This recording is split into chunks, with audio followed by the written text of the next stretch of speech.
ශක්තිමත් අම්බුලාවේ සම්බුද්ධාලෝක වෙසක් කලාපේ නැරඹීමට පැමිණි බැතිමතුන්ගෙන් ඒ ගැන අදහස් විමසීමකට යොමු වෙන්නට තමයි අපි දැන් සූදානම් වෙන්නේ. චාරුක කොහේ ඉඳලාද සම්බුද්ධාලෝක වෙසක් කලාපේට ආවේ?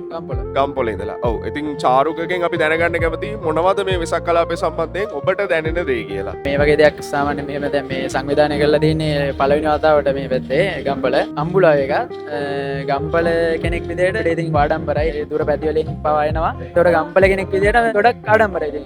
මම ගම්පල මුතුහර ළමා සමාජයේ සභාපති. අපි ගම්පල කලා සංසදය වෙනුවෙන් තමයි අද මෙතනට ආවේ. ඇත්තටම මෙතන වෙසක් කූඩු තියෙනවා, එතකොට තොරණක් තියෙනවා, භක්ති ගීත සංදර්ශන තියෙනවා, නාට්‍ය තරඟ, එතකොට නැටුම් තියෙනවා. ඒ වගේ දේවල් ගොඩක් තියෙනවා. ඔයාලටත් ආදරෙන් ඉල්ලනවා මේ වගේ සුන්දර පරිසරයකට එන්න කියලා මේවා දැක ගන්න. මම ගම්පල සිංහපිටියේ ඉඳන්. ඇත්තටම මේක හරි වටිනවා.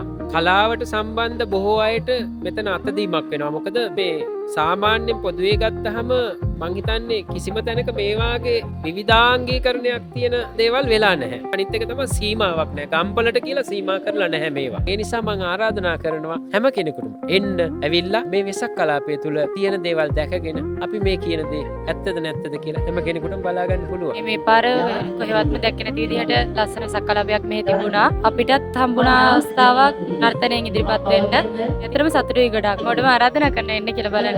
අතරම මේ වගේ වෙසක් කලාපයක් සංවිධානය කරන ඇත්තටම හොඳයි. ගොඩක් දේවල් බලා ගන්න පුළුවන්, තොරණක් හැමදේම බලා ගන්න පුළුවන්. ඇත්තටම හොඳයි ඉතින් මේ වගේ දෙයක් සංවිධානය කරන එක. වලි මාත්‍යා කොහේ ඉඳන්ද වෙසක් කලාපයට සම්බන්ධ වෙන්නේ? මම පාර දෙක ඉඳලා එනවා. සම්බුද්ධාලෝක වෙසක් කලාපේ මේ විදිහට ගම්පොළ ප්‍රදේශයේ සංවිධානය වීම ගැන ඔබතුමාගේ අදහස මොකක්ද? ඇත්තටම සතුටුයි මේකට ආපු එක ගැන.